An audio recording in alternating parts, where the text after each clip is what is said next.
আমাদের মানব জীবনে একটা গুরুত্বপূর্ণ স্কিল হচ্ছে critical thinking ability. Critical thinking ability হচ্ছে আমাদের একটা প্রবলেম আছে, ওই প্রবলেমের সলিউশনটা আমরা ক্রিটিক্যালি থিঙ্কিং করে এটাকে ফিডব্যাক করতেছি।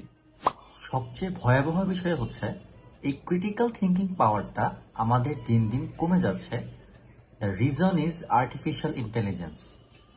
হাইপোথেটিক্যালি স্পিকিং, আপনার কাছে যখন একটা স্মার্ট বন্ধু থাকবে তখন আপনার কাছে মনেই হবে যে কোনো একটা প্রবলেম হলেই ওকে আস্ক করি। এতে করে যেটা হবে, আপনার ক্রিটিক্যাল থিঙ্কিং পাওয়ার দিন দিন কমতে থাকবে। আমার কথা হচ্ছে একবার দুবার করলেও সমস্যা না, বা অ্যাকচুয়ালি কোনো কঠিন কাজের জন্য করলেও কোনো সমস্যা না।